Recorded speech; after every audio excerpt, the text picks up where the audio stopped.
безбедам еден само мал сегмент да покријам во тој дел. Денеска, заедно со пивара, ние покривавме околу 2500 луѓе. Работна сила? Работна сила. Толку ние можевме. Сигурно дека во нареден период ќе направиме уште повеќе. Колку има вработени се во Тиквеш? Во Тиквеш немаме многу, околу 300 вработени се. Меѓутоа, тука е Макдоналдс, тука се хотелите, тука се други работи кои се приклучени. Кои хотели се во ваша собственост? Па сите на бивши Палас. Тоа е Метропол или не? Не е Метропол. Метропол е овој кај Фершпет, да. Што е со Палас Охрид?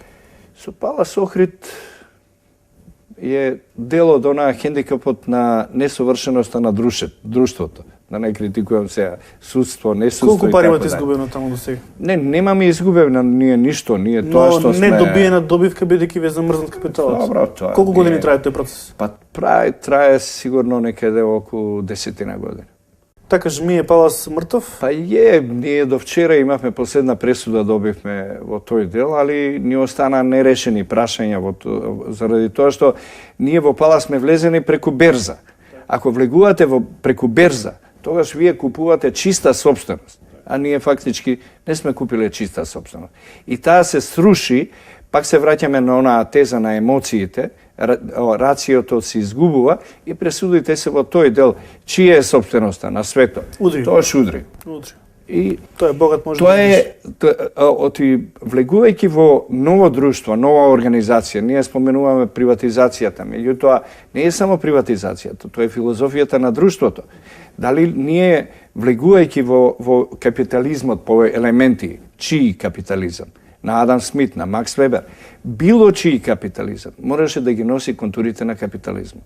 А капитализмот почитува приватна собственост. Кај нас се уште ги немаме тие контури. Можеме полека, господин Јаневски, да преминуваме на најинтересниот дел според мене во оваа емисија, а тоа е што мисли Свето Јаневски како да се вработат 300.000 невработени луѓе во Македонија и оние што работат како да мрднат од тие мизерни просечни 10.000 денари на 20, 30, 40.000.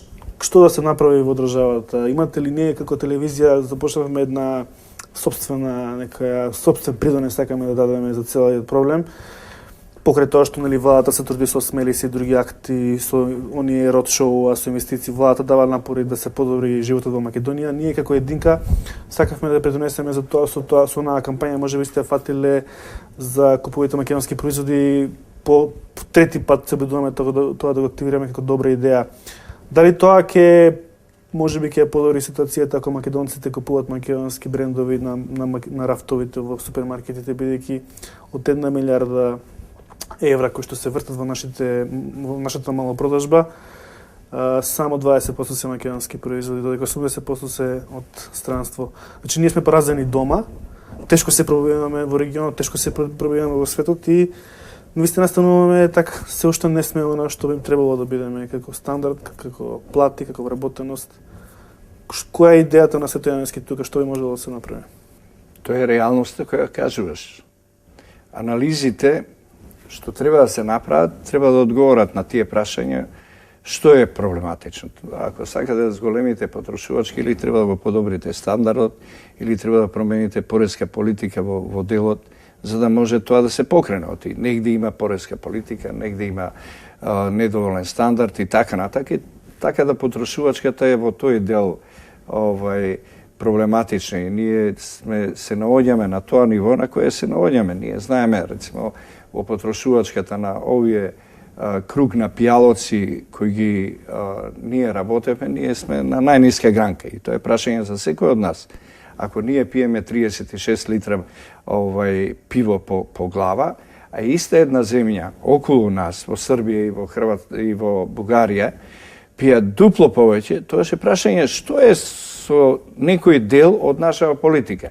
Или имате една парадоксалност. Скопско пиво да се увезува од Србија или се враќа од Србија како шверц. Зашто? Тоа се прашања на кои ние сами треба да си одговориме. И мислам адхок да одиме во тој дел ќе ни треба многу време, ќе се обвинуваме сами, зашто тоа го направивме. Вие неколку пати сакавте да одговорите на она наше фамозно интервју со Зиков од Капитал. Тогаш ние, ако се сеќате, тој така доста енергично воскликна, па дајде да го формираме тој центро.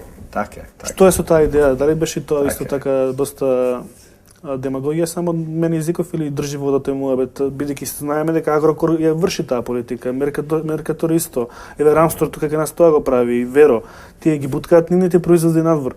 Зошто ние немавме таков еден ланец што ќе го прави тоа? Јас ти одговорив пред малку, ние немавме критична маса на позитивна мисла како ќе се движиме во тој период. Еве Глигоров кога седел таму тие неговите кабинети заедно со Бранко и Мирка кога седе на времето што не измислија нека таква стратегија заедно и со вас и со и вие бевте во тие кабинети, нели? Што не измислите да сетите таква нека. Јас ви реков дека јас сум еден од виновниците. Ако бараш виновници да ги обесиме на дрво, дали ќе ни помогне тоа?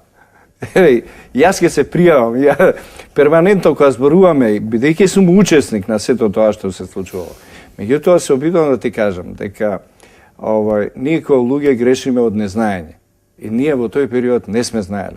Македонија упадна во една многу лесна економија. Блокади, ембарга, многу лесни профити и така даје. Никој не размислуваше за некоја стратегија. Тој се грижи за шлеперите на граница? Па добро се, имаш и такви работи за шлеперите на граници, така натака. Меѓутоа, сегде во светот, најголемиот дел на творците на демократијата во Америка се тргнати после граѓанската војна и тие на некој начин, спекулативен начин го добиле капиталот. Меѓутоа да оставиме тоа.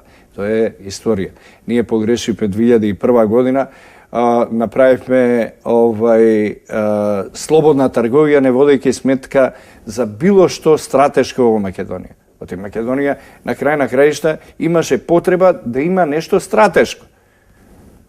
Луѓето кои го работеа тоа, кабинетите кои го работеа, јас не учествував, дури мене ми направија за да од голема љубов пивото да биде на слободна трговија. Нема проблем, нека биде ако ја спаси твојата суета.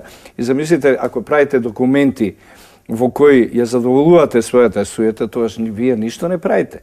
И ние го добивме. Поштовани гледачи, тука ќе одјавиме оваа емисија бидејќи измина еден час.